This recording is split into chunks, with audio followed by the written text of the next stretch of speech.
We are all dying.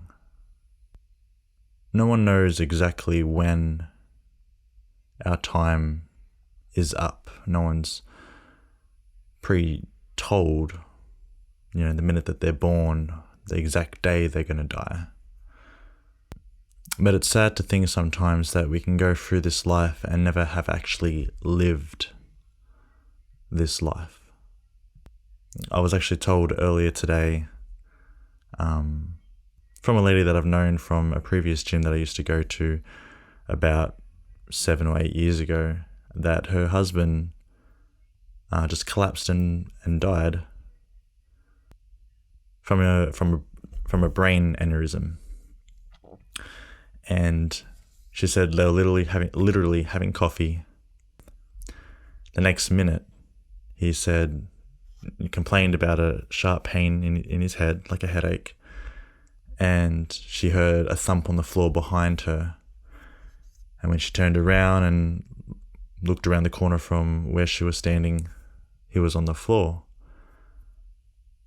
And they were just having a normal everyday conversation, having the normal everyday coffee together in the afternoon. 1 minute he was there, next minute he wasn't, consciously. Obviously his body was there, but his mind, his state of consciousness, completely gone.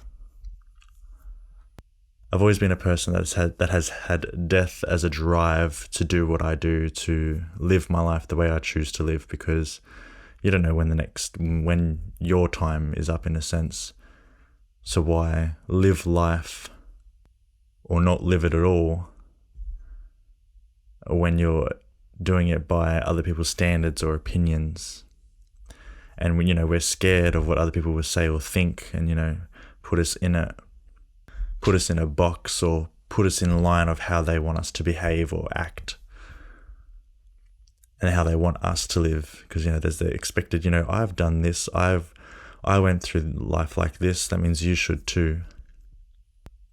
When it doesn't have to be that way. You have control of your life. It's actually 11:30 p.m. on the 28th of January that I'm actually recording this. And it's just because I just watched about half of Miss Americana by Taylor Swift's documentary. And she was saying at the very start of the documentary that she's always been one to be the nice person, and to always, be presented nice, always try and please everyone, try and make everyone happy, don't disrupt them, don't make them feel that you're doing something bad, be the good one, be the good person that's always trying to do their best and always trying to make everyone happy. But in doing that, as we try and make everyone happy, as I am a people pleaser, it makes us miserable because we can't fully express ourselves. And we get annoyed when people say, see, I don't care what people think, I just freely express myself.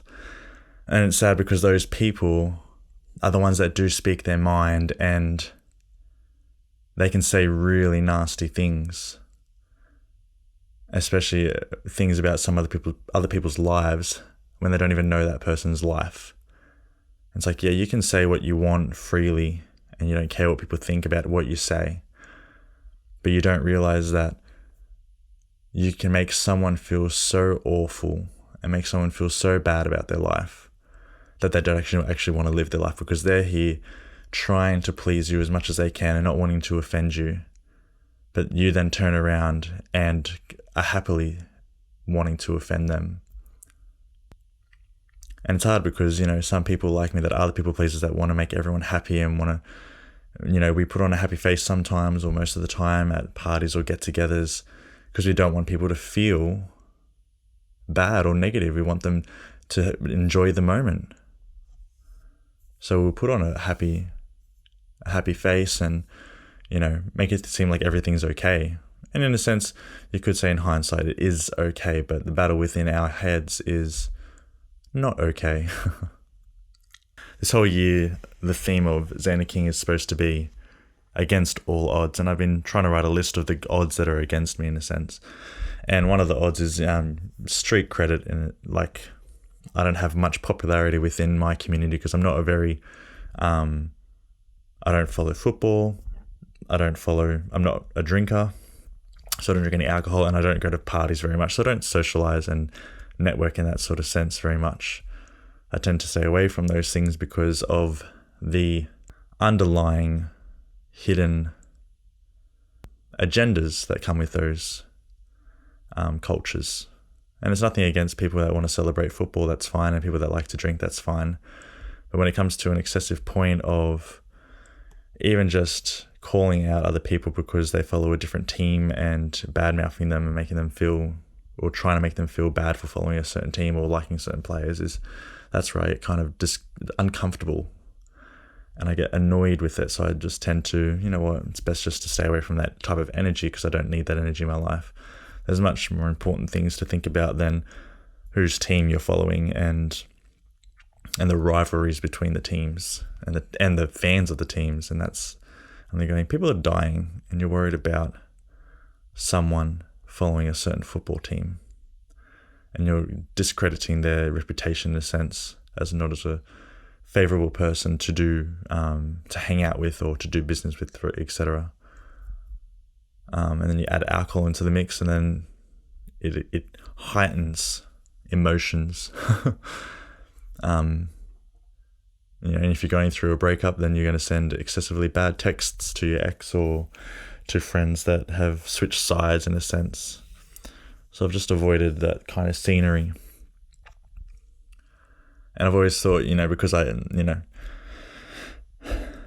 back to the street cred, because I'm not mixed in with those cultures, I'm not seen as a favorable person to probably hang out with, But really that odd, it doesn't even exist. The main odd is the one in my brain of me making this excuse as an odd, making that I don't have street cred as an odd, when really it's my own mind that's stopping me from pushing harder or pushing forward and breaking through these cultures. I started this brand because I want to empower people to show that to live and to feel like you're actually living a fulfilling life, you need to step up above the everyday things of life and get uncomfortable with yourself and question yourself of your values and morals, and then being able to help your community and support them, because there's a lot of people going through a lot of mental dark battles right now that you probably don't even know about. And you yourself are probably going through a dark battle, but do you have anyone to turn to? Do you feel like you can open up to anyone? And sometimes, most of the time, sometimes I feel like I can't because of the shame that comes with, feeling certain feelings. Sometimes I say to my friends, like, I just feel like I'm like suffocating, or, like I can't do anything. And then they just turn around and say, oh, you're just being over dramatic. You're being oversensitive. You're overthinking it, or something like that. And then that just shuts me down. It's like, okay, I can't express what I want to feel. I can't express what I want to say. And yes, it may seem over dramatic, or may seem over the top, but that doesn't, invalidate what I feel or what I'm experiencing at that time. Because sometimes emotions, or, the chemicals in your brain, if you want to call it that, or, the anxiety in you just rises up, big giant in front of you, and that's all you can sort of observe or see, and it overwhelms you. But the odds will always be within my mind that's stopping me from doing what I want to do. If these people want to criticize of how I think or feel or say things, and that's their problem. It shouldn't stop me from voicing and expressing myself. And if they really want to shut me down because I'm a nobody, or because I don't have any street cred or anything like that, then that's their problem. And yes, I might not be right all the time, But with this brand, I wanted to give people the opportunity to realize that they don't need people's validations or acceptance to be someone that can do great within their community and for themselves. Even if you're just doing great for your family or your immediate friends or family, that is a king or a queen in itself. You don't need to highly impact your community to the masses. If you're just supporting the one person in your family, that's all you have, then you are a king or a queen. And you are doing a great thing by helping just that one person. We're all dying. And like I said before, some of us are already dead inside because we're being halted or stopped by the anxiety in our minds of thinking and feeling like worrying about what people are thinking and saying about us, when really that doesn't excessively matter in the long term. In hindsight, because this is your life. You have one life, one opportunity to live it to how you want to live it. And no matter what you do or say, not everyone is going to be happy with what you do with your life. Everyone's going to critique it. Everyone's going to nitpick, and they're going to nitpick it from their point of view of how they're living their life currently at that time. It's got nothing to do with you at all, really. It's just their entitled opinion, and just to feel like they're doing or being good and wanting to belittle someone just to make themselves feel better, when really it's just harming them even more. So you have one life. What are you going to do? What are you going to do with it? What are you doing? Are you taking life too seriously and going full ball and not taking notice of the small things and actually embracing and appreciating life? Or are you sitting back and not doing anything at all and letting it just, watching it away on Netflix or washing it down with alcohol or drugs and not do anything with your life? Are you going to sit there and play the blame game? Oh, this person did that to me and this person does this. And if I could do so much better if this wasn't in my life or if this person wasn't doing anything. Or are you going to take full control, walk out of their narrative and start living how you want to live your life? I'm not saying that it's easy. Of course, it's going to be hard. It's going to be excessively hard sometimes, especially when you start making a stand for yourself and start setting boundaries for yourself. Of course, it's going to be hard. It's not going to be easy, but it will definitely be worth it. You don't know when your time is up. Embrace life. Live it to the fullest as best you can. And this doesn't mean go out and take what you want. For those people that just want to go and have sex all the time, there are other people's lives that you're also playing with in that sense. You got to think about, consider, that person is a child or a parent, a brother and a sister. They are just as human as you are, just as insecure about some things just as you are. Do what makes you happy, as long as you're not trying to hurt someone in the process for your own selfish gain. As a Christian, we're taught, kill the carnal nature, and you could call it the ego in a sense. Anything that you feel you're entitled to, or anything that you're serving out of selfish desire, that's what you need to kill off, because that's what's going to kill you in the end. Everything that and researchers from other podcasts that I've listened to and talks that I've listened to as well, and they say, you find true happiness when you're serving others and helping others when they need help. Not when you're serving yourself. When you're buying yourself materialistic things for your own selfish gain to make it what makes you think you might feel happy from, when really it doesn't feel that empty void of fulfillment or actual happiness when you actually are serving someone else. And we're taught, from my Christian background, killing the ego. And once you start living to serve others, that's when you are truly alive. And that's what my brand, I've made a foundation. That's the foundation of the brand.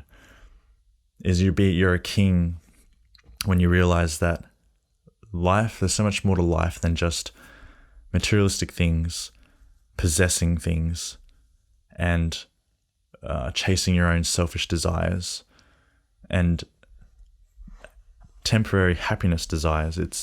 There's no fulfillment in that. But you find that you're truly alive and truly awake and really experiencing life when you are serving others and helping them in their current situation of need. And one example they use is a widow who's just lost their partner and they've got children.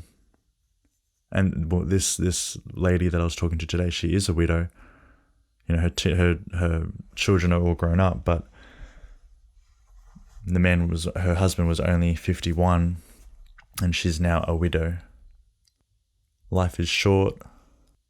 Your end is unexpected and can sometimes be taken from you excessively quick. And the sad thing to think that I was contemplating today is that she didn't get a chance to say goodbye, nor did he get a chance to say goodbye. And to say, you know, I'm proud of you. I'm happy for you. I'm so glad you've been in my life. I appreciate you so much for everything you have done for me, supporting me, being there as my best friend and partner. Like, they didn't get to say that to each other. And I've learnt, and it's sad though, I've learnt this, that even with my friends, I don't say much anymore that I appreciate them and that I love them and care for them, because they get all weird about it and they don't like it. And it's like, oh, that's just weird. It's like, well,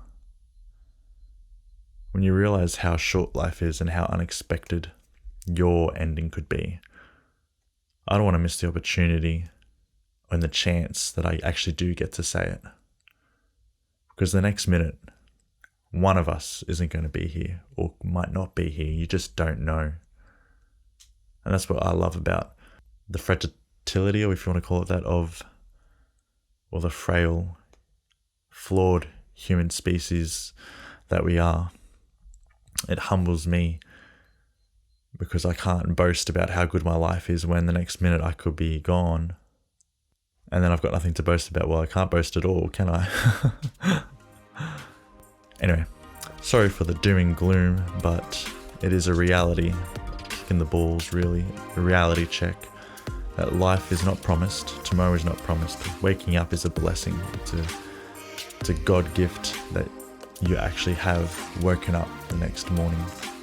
And the sad thing is, when people that do commit suicide, they're choosing not wanting to wake up. And that's the sad thing, is that they've made a choice. Sometimes a choice that wasn't really excessively their own, because their mind has been affected by a mental illness of some sort. And that's the sad thing. Sometimes it's uncontrollable, and that's the thing. Like, even them taking their life and it was uncontrolled by a mental illness, just like a brain aneurysm, it's not controlled. So really all I'm saying is be kind to anyone, people you don't know because you don't know what they're going through, people you do know because you probably don't know what they're going through. You just don't know. Unless they tell you, and they might not even tell you 2% of what they're going through or what they're feeling, because they don't want to worry you. Anyway, I hope you ponder on this today, meditate on it, and be kind, not only to yourself, but to those around you as much as you can, as best you can, even the ones that you don't really like to talk to or you have a little bit of a biff with. Have a good day. King up.